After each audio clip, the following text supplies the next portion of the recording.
जय श्री कृष्ण। आज हम कार्तिक मास के महात्म के बारे में पढ़ेंगे। नारद जी बोले, हे विधाता, आप कार्तिक मास के महात्म को विधि पूर्वक बताइए, जिसके अनुष्ठान मात्र से हरि प्रसन्न होते हैं। ब्रह्मा जी बोले, मैं पाप नाशक कथा का वर्णन करता हूँ, जिसके सुनने मात्र से ही मनुष्य पापों के बंधनों से छुटकारा पा लेता है। इसी प्रकार के प्रश्न पहले नैमिषारण्य के यज्ञ हेतु एकत्र हुए शौनक आदि ऋषियों ने सूत जी से पूछा था। शौनक बोले, हे ज्ञानी, आप कार्तिक महात्म की कथा प्रसंग का विस्तार पूर्वक वर्णन कीजिए। सूत जी बोले, एक बार सत्यभामा ने श्री कृष्ण से कहा, मैं धन्य हूँ, कृत्य हूँ, मेरा जीवन धन्य है, मेरे माता पिता धन्य हैं, क्योंकि मैं आपको 16,108 स्त्रियों में से सबसे अधिक प्रिय हूँ। मैंने आपको कल्प वृक्ष जी सहित नारद जी के दान कर दिया था। मैं आपसे कुछ पूछना चाहती हूँ। श्री कृष्ण बोले, हे प्रिय, 16,108 रानियों में तुम हमें प्राणों के समान अत्यधिक प्रिय हो। तुम्हारे लिए मैं देवराज इंद्र का विरोध करके कल्प वृक्ष लेकर आया, जो हमारे घर में विद्यमान है।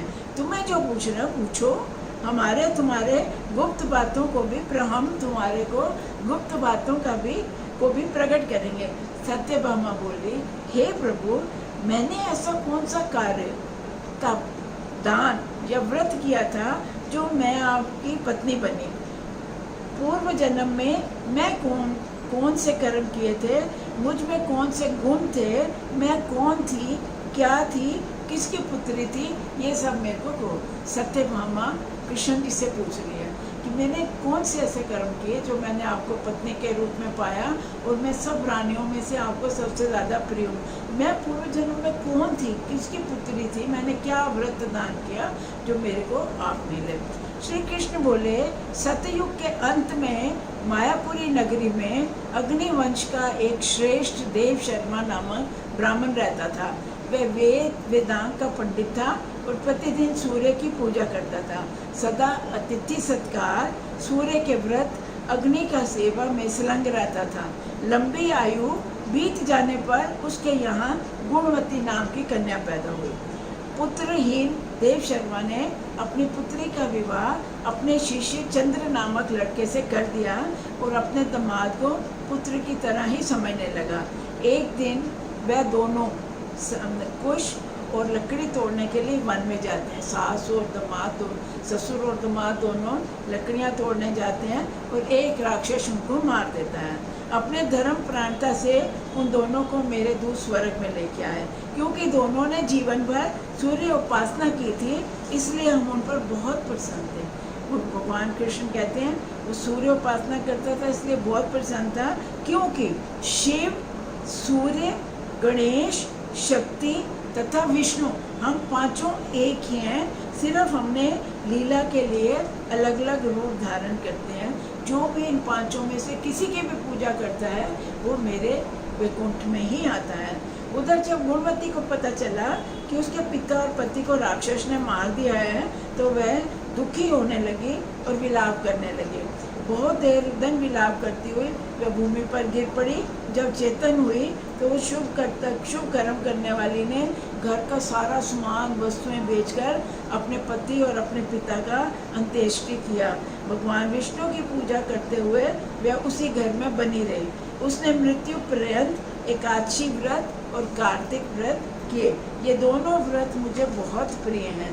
भुक्ति मुक्ति दान, पवित्र पुत्र और संपत्ति दायक हैं। कार्तिक मास में जो मनुष्य प्रातःकाल में स्नान, जागरण, दीपदान, तुलसी वन का पोषण करता है, वह साक्षात विष्णु का ही स्वरूप है। जो विष्णु मंदिर की सफाई, स्वस्ति मंत्र का उच्चारण या विष्णु की पूजा करते हैं, वह जीवन मुक्त हैं। कार्तिक मास में 3 दिन तक ही इन कार्यों को करने से इतना फल प्राप्त होता है कि उल्टा देवता ही उस मनुष्य की पूजा शुरू कर देते हैं। वो कहते हैं, जो कार्तिक मास में मंदिर की सफाई करता है, पूजा, तुलसी वन और दीपदान, जागरण वगैरह करता है, उल्टा देवता ही उस इंसान की पूजा शुरू कर देते हैं। गुणमती देवी प्रतिवर्ष भक्ति भाव से विष्णु के रूप में पूजा करती। कमज़ोर या बीमार होने पर भी वे ज़रूर सुबह सुबह स्नान करके अपना कार्तिक व्रत पूरा किया करती थी। एक बार उसकी ऐसी हालत हो गई कि जब वह ठंडे पानी में घुसी तो ठंड के पीड़ित हुई, कांपने लगी, और उसी समय आसमान से एक विमान आया और दूत उसको विमान पर चढ़ा के ले गए। ठंडे पानी में नहाई, उसी में वो समाप्त हो गई, उसकी मृत्यु हो गई। और विमान आया, उसमें चढ़ाकर स्वर्ग गई। उस समय अप्सराएं उसके ऊपर चंवर जुड़ा रही थी। कार्तिक व्रत के पुण्य प्रताप से वे मेरे पास पहुँची। उसके बाद पृथ्वी का भार उतारने के लिए मैंने जब आप श्री कृष्ण का अवतार लिया तो ये यदुवंशी मेरे ही गाना, तुम्हारा पिता देव शर्मा, जो पिछले जन्म में देव शर्मा था, वो इस जन्म में तुम्हारा पिता सत्यजीत बना। तुम्हारा पति ने अक्रूर का जन्म लिया और तुम गुणमती, जो पति और पिता के ना रहते हुए मृत्यु पर्यंत मेरा कार्तिक व्रत करते रहे, तुम मेरी पत्नी बनी। तुम गुणवती सत्यभामा बने। कार्तिक व्रत के पुण्य से तुम हमें सबसे अधिक प्रिय हो, सब रानियों में से प्रिय हो, क्योंकि ये कार्तिक व्रत का ही महत्व है। पिछले जन्म में तुमने हमारे घर में, हमारे द्वार पर तुलसी का पौधा लगाया था। कह रहे पिछले जन्म में तुमने हमारे मंदिर में तुलसी का पौधा लगाया था, इसीलिए आज तुम्हारे घर में कल्प वृक्ष है। तुमने दीपदान किया, जिसके कारण लक्ष्मी सदैव तुम्हारे यहाँ स्थिर रहती है। तुमने जीवन भर कार्तिक व्रत किया, इसलिए तुम्हारा हमारा जीवन भर वियोग नहीं होगा। यही महात्म है कार्तिक महात्म का। व्रत बहुत महत्वपूर्ण है। जय श्री